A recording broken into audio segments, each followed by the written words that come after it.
Bien, vamos a continuar con el tema referido a la semiología del desarrollo neuromotor, donde ya habíamos conversado sobre la importancia de reconocer que el sistema nervioso de un recién nacido en realidad está inmaduro al nacimiento y que tiene contenidos, sí, programas motores que están definidos ya filogenéticamente y que se almacenan a nivel de las estructuras subcorticales y que son o se van expresando en su desarrollo ontogenético a lo largo de los 12 meses, los primeros 12 meses de vida, ¿no? Sin duda, estos programas que están almacenados en las estructuras del sistema nervioso, en las estructuras bajas o subcorticales, se van activando transcurriendo de los movimientos reflejos hacia los movimientos voluntarios. Además que se van organizando en un sentido cefalocaudal. De ahí es que primero maduran la musculatura que se encuentra más cercana al rostro del niño y a medida que va avanzando los 3 meses el niño va ganando movimiento voluntario alrededor de todo lo que es el control cefálico, lo que van a ser la cintura escapular. Posteriormente, a los 6 meses, se verá recién el control que va a implicar el desarrollo ya del miembro superior, la mielinización del tronco y finalmente la cintura pélvica y las extremidades inferiores, dando lugar a la marcha, ¿no? En esa misma dirección cefalocaudal también es próximo distal porque primero maduran las estructuras que están más próximas al tronco, ¿no? De ahí, por ejemplo, los movimientos del hombro, luego del codo, luego de la muñeca y finalmente de los dedos y en ese mismo sentido a nivel de miembro inferior. La motricidad, por tanto, va a ir de una motricidad gruesa, de una fase holocinética que dura del primer al segundo mes, al tercer mes ya hay una independencia de movimiento alrededor del control cefálico, ¿no? Porque el niño ya puede girar la cabeza. Posteriormente ya se van afinando los movimientos porque puede ya no solamente controlar la funcionalidad de la motricidad del hombro, del codo, de la mano, sino que cerca de los 6 años este niño además va a desarrollar la motricidad fina para finalmente la grafomotricidad. En ese sentido es que los movimientos de muy simples, torpes, gruesos, van a pasar a movimientos finos, complejos, a movimientos precisos, ¿no? Es decir, que nuestra motricidad se va organizando de una manera global para finalmente pasar a una forma más particular.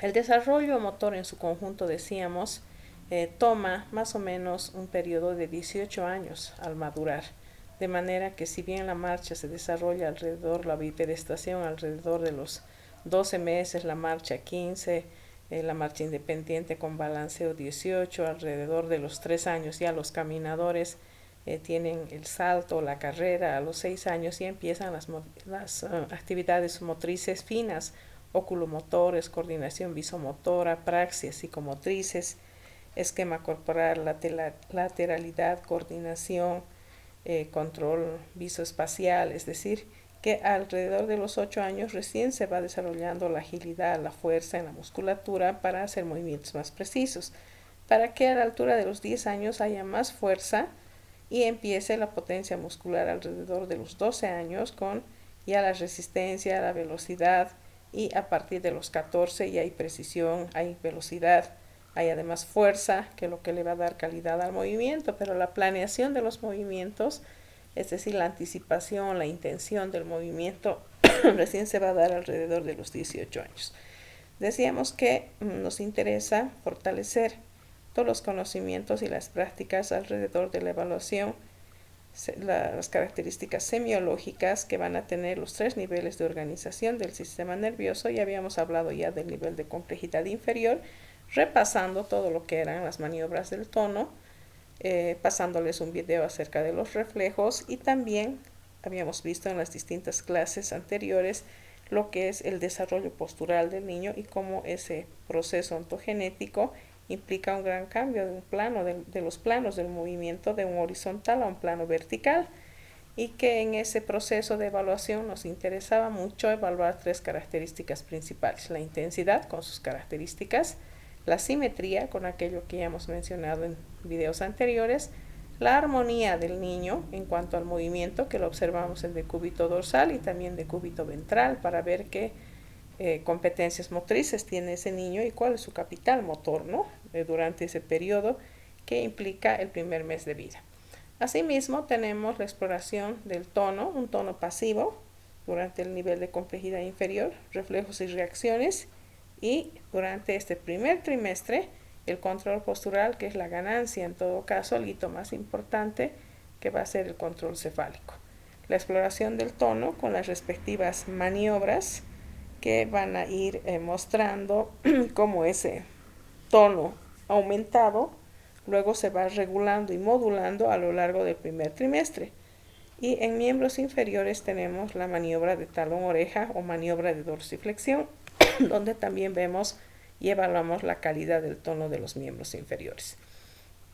En cuanto a los ángulos popliteos, también va a ser una maniobra que va a evaluar el tono de los miembros inferiores, llevando las extremidades inferiores del niño con una ligera abducción hacia la extensión. Esta maniobra se toma de una manera bilateral, a diferencia de las anteriores, ¿no?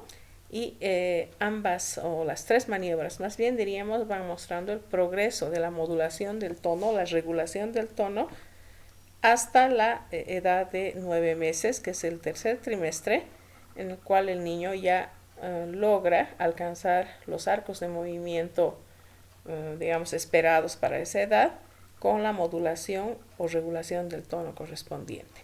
Asimismo, habíamos hablado de la importancia que tiene la evaluación tanto de los reflejos flexores, extensores, orofaciales, como también de las reacciones de enderezamiento de Boita. En un video aparte hemos conversado de la importancia de la evaluación de las reacciones que propone tanto Boita como Lemaitre. En todo caso, destacábamos las 7 evaluaciones o las 7 reacciones de Boita, que nos parecen las más importantes y más precisas para evaluar. No se debe olvidar que el control postural debe regirse por esta tabla también que la presenta Boita y que la trabajan también otros autores, con los grandes momentos en los cuales el niño va logrando ciertos patrones de movimiento, esos programas que se van activando a medida que el niño alcanza la edad de 12 meses, para que de un plano horizontal a los 12 meses aparezca en un plano vertical. En ese proceso, ¿no es cierto?, van sucediendo una serie de cambios a nivel de los 8 indicadores que hemos reiterado, es decir, los indicadores en cara, que son los 3, el contacto con el medio, contacto de la mirada, la boca. Y a nivel de miembros superiores, a nivel del brazo, extremidad superior, quiero decir, y la garra palmar o prensión palmar.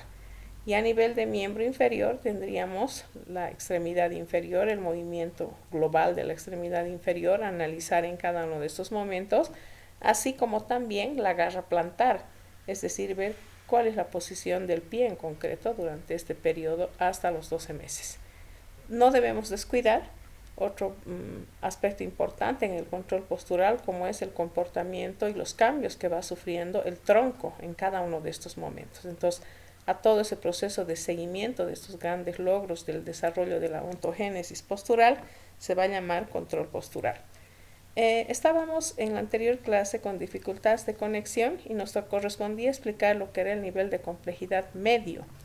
Y nos referimos ya no a la evaluación de un tono pasivo, sino de un tono activo, en el cual lo que hacemos es aplicar una maniobra que se llama también de Grenier o de tono activo o paso activo de la cabeza por la línea media, que va a producir además un enderezamiento postural. Entonces, para eso, el terapeuta lo que va a hacer es apoyar una de las manos cerca de las extremidades inferiores del niño, y la mano derecha o mano activa va a llevar al niño de la posición horizontal a la posición de sedestación y va a pasar la línea media. Es decir, lo va a llevar un poco más allá de donde está sentado en 90 grados, ¿no? Y va a esperar qué reacción hay, si hay un enderezamiento del tronco, hay una caída del niño porque no puede lograrlo, o hay una respuesta de hiperextensión tanto del tronco como de la cabeza, con una abducción y extensión de las extremidades, que sería algo no esperable, que sería algo patológico para una respuesta de este control activo. La respuesta que se espera de esta maniobra es que cuando el terapeuta lo sienta al niño, él mantenga la posición de sedestación haciendo contracciones tónico-fásicas que le permitan un cierto equilibrio, es decir, un balance para lograr estabilizarse sobre los isquiones. Es probable que si el niño todavía no ha alcanzado los 6 meses, el niño caiga a la derecha, a la izquierda, caiga adelante o caiga atrás, pero con una caída que sea, digamos, flexible, no con una extensión forzada, tanto de el tronco o una extensión interescapular o una extensión de extremidades superiores o de la cabeza. Entonces la respuesta que vamos a esperar va a ser la siguiente. Colocamos en los miembros inferiores una de las manos y con la otra mano hacemos sentar al niño. ¿Qué esperamos? Que el niño se quede sentado en esa posición, pero el niño puede caer o puede hacer balances antes de caer. Pero lo que no se espera en el niño es una respuesta de hiperextensión de las extremidades. Ahora volvemos a ver y podemos ver la respuesta patológica sería que el niño extienda con fuerza tanto la cabeza como las extremidades, que sería una respuesta, digamos en este caso, anormal. Así también tenemos dentro del nivel de complejidad medio la evaluación de los soportes y las reacciones protectivas. Aquí faltó una palabra que es anterior, lateral y posterior. Es decir, que para eso nosotros vamos a también tener sentado al niño como en la maniobra anterior, la de Grenier, y lo vamos a llevar con la mano activa o mano derecha hacia la sedestación, a la posición de sentado. El niño está echado y nosotros lo llevamos a la posición de sedestación y lo empujamos hacia adelante. Luego lo empujamos hacia los lados, derecho e izquierdo, y luego lo empujamos ligeramente hacia la parte posterior. Las reacciones del niño tendrían que implicar apoyos en cada uno de esos momentos, anteriores, laterales o posteriores si es necesario, según cómo el terapeuta lo está empujando. A eso se llama soportes y reacciones protectivas anteriores, laterales y posteriores. Ahí vemos la anterior, el niño se sujeta, ahí vemos las laterales, nosotros empujamos ligeramente al niño, ¿no? Y vemos la maniobra posterior. ¿Qué va a pasar? Entonces el niño va a interponer apoyos atrás para evitar caer cuando el terapeuta lo está empujando. ¿A qué edad desaparecen estas reacciones? La anterior a los 6, la lateral a los 7 meses y la posterior a partir de los 8 meses. Una tercera maniobra dentro del nivel de complejidad medio para la evaluación del tono activo es la respuesta o la reacción de paracaídas anterior. Para eso el terapeuta lo va a sostener debajo de las axilas y va a llevarlo al niño con un movimiento brusco hacia adelante, hacia una superficie que en este caso sea una mesa de examen, una cama, ¿no es cierto?, para poder ver cuál va a ser la reacción que el niño va a tener, y lo que se espera es que active una respuesta que implica protegerse anticipando el posible golpe de la cabeza y sacando los brazos hacia adelante. Entonces nosotros hacemos este movimiento y el niño lo que va a hacer es lograr apoyarse, ¿no es cierto? O sea, buscar hacer el ademán de ir hacia adelante, y vamos a ver que en afectaciones como la parálisis cerebral o, por ejemplo, el caso de cuadros hipotónicos, síndromes hipotónicos o de atrofia medular, vamos a tener dificultades con esta reacción porque el niño no va a poder extender las extremidades o no va a poder tener medidas protectivas o soportes protectivos anteriores, laterales o posteriores. Estamos evaluando entonces con esas tres maniobras el tono activo. Nos toca evaluar el control postural. A la edad de 6 meses, lo que vamos a esperar es que el niño ya haya controlado la parte cefálica y ahora corresponda a que el niño controle la sedestación a los 6 meses o a los 9 inicie la cuadrupedia. Para eso, decíamos, se van a aplicar pequeños empujoncitos para que el niño pierda la estabilidad. ¿Qué vamos a esperar en este caso? Balances de los grupos musculares. Balances flexoextensores que van a hacer que el niño trate de mantenerse en esa posición. Es decir, que a nivel del abdomen y a nivel del tronco se van desarrollando una serie de ajustes, pero además hay una integración vestibular y propioceptiva, ¿no es cierto? Propioceptiva sobre los isquiones y vestibular porque cuando se le da el empujoncito y el niño se va hacia un lado, el niño es informado, ¿no es cierto? El cerebro es informado de que los otolitos están anunciando que la cabeza no está en una posición recta. Entonces, inmediatamente a través del haz vestíbulo coclear, y el haz espinocerebeloso, se activan los ajustes posturales y el niño interpone medidas protectivas laterales, posteriores, pero además contracciones de tipo cefalocaudal, de arriba a abajo. Primero equilibra la cabeza, equilibra el tronco y luego también reacciona en las extremidades inferiores. Además, durante este segundo nivel se observan los balances dinámicos, es decir, ajustes posturales estáticos y dinámicos que el niño va haciendo, porque inmediatamente lo desviamos, el terapeuta lo empuja un poquitito. ¿Qué es lo que va a ocurrir? Hay una corrección rápida de la línea media, ¿no es cierto? El niño corrige y ubica inmediatamente su centro de gravedad. Verán acá, por ejemplo, interpone el apoyo de la mano y extiende la extremidad.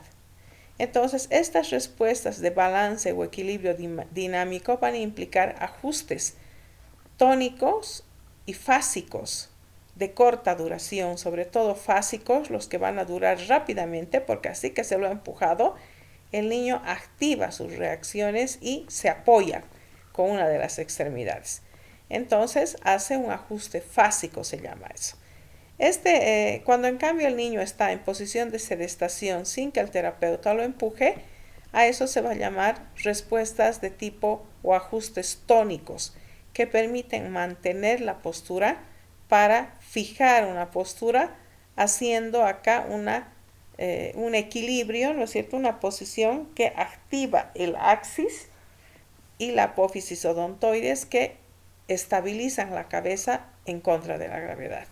No se olviden que en todo esto interviene la capacidad del sistema vestibular que organiza las conductas en supino, en prono y desde luego acá en posición de sedestación. Miren, uno de los recursos locales que nosotros tenemos, que sin darnos cuenta, ¿no es cierto? La madre sin darse cuenta está activando eso.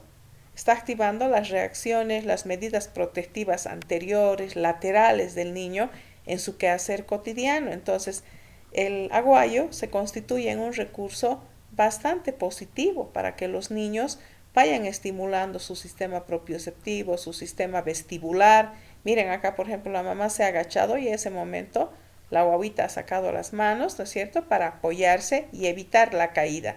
Miren cómo activa su control cefálico, cómo se dan acá las contracciones fásicas cuando ella cambia de posición y las contracciones tónicas cuando la mamá está en una posición fija. Entonces el niño va fijando el axis y logra movilizar la cabeza para hacer un barrido visual. Otra categoría que nos interesa también evaluar cuando estamos ya valorando a un niño en su complejidad media es la capacidad para mover los segmentos corporales. Y esta conducta aparece a los 9 meses, ¿no? Si comparamos con nuestro cuadro de Boita, vamos a ver que estas capacidades para mover de manera concatenada, es decir, armónica, las extremidades superiores en coordinación con las inferiores, vamos a tener el gateo. Entonces, una de las estructuras se mueve y la otra es activa. Y ese orden de contracciones obedecen también a un patrón de tiempo y espacio. Es decir, el niño recorre la misma distancia al gatear con una extremidad derecha como con la extremidad izquierda en coordinación con las extremidades inferiores o superiores en todo caso, ¿no? Entonces, en esa coordinación perfecta tiene que recorrer el niño el mismo espacio y por lo tanto tardar el mismo tiempo. Si recorre con uno de los brazos y piernas un espacio mayor, va a tardar más tiempo, por lo tanto el gateo no va a ser muy armónico, ¿no? Entonces es importante ver cómo el niño de manera concatenada realiza este gateo y para eso tendremos que ponerlo sobre una colchoneta. Además hay un control de pivot que inicia en el cuello, ¿no? A nivel de la región cervical y luego va despachando órdenes para la organización de todo el tronco y la coordinación, desde luego, de tanto miembros superiores como miembros inferiores. Durante el gateo, otro aspecto importante de evaluar, entonces, además de la secuencia de derecha a izquierda y miembros superiores e inferiores, es evaluar la transferencia de cargas. La transferencia de cargas implica la relación con el ajuste postural y el traslado de peso de un lado hacia el otro, ¿no? Hay un momento en que el traslado de peso está en el brazo derecho y en la pierna izquierda. Y cuando cambie de paso, cuando realice el paso, el gateo, esta mano va a apoyar y por lo tanto el miembro inferior contralateral. No se olviden que el patrón, igual que el patrón de gateo, igual que el de la marcha, son patrones cruzados. Entonces, ¿qué requisitos anteriores va produciéndose para la transferencia de cargas? Balances. El niño tiene que ser capaz de balancear para utilizar el segmento libre, ¿no es cierto? Porque este está balanceando, miren, mientras este está haciendo de fijo. ¿Qué intereses tiene el niño durante el gateo? Explorar, manipular objetos. Para eso busca desplazarse, ¿no? Entonces ya nos está mostrando intereses visuales, auditivos, táctiles, gustativos. Algo que quiere comer, oler, meter a la boca. Entonces ya hay una capacidad cognitiva que le está invitando a poder desplazarse. Entonces, esta transferencia de cargas van a ser respuestas muy bien estructuradas de enderezamiento, que van a implicar que el niño ya tiene un trabajo bastante avanzado en cuanto a lo que es la mielinización, ya no solo de extremidades superiores, no solo de tronco alto, sino del tronco bajo, y está empezando a coordinar con las extremidades inferiores. Por tanto, acá es donde se activan tanto el enderezamiento como las reacciones protectivas. Tal vez por eso se dice que los niños que no gatean tienen tendencia a caer sin apoyo, porque no se activa su reacción de paracaídas. Otro aspecto importante es la organización de patrones rítmicos y las alternancias. La presencia de un patrón alternado cruzado durante el gateo luego se extrapola a partir de los 10, 11, 12 meses, cuando el niño se pone de pie. Y entonces por primera vez empieza a coordinar, como verán acá, una pierna extendida, ¿no es cierto?, que está apoyando con un brazo extendido. Una pierna flexionada con una extremidad superior flexionada, que es la manera en que vamos produciendo movimientos, una sucesión de movimientos en tiempo y en espacio iguales, porque si no se daría como una especie de cojera. En el siguiente video, en la siguiente clase, vamos a ver ya también el nivel de complejidad superior, que es cuando el niño ha alcanzado ya el desarrollo de la posición bípeda y empieza la marcha. Hay otro tipo de indicadores que debemos evaluar para saber cómo este niño está desarrollando. Bien, entonces dejamos acá este video y continuamos la siguiente clase. Gracias.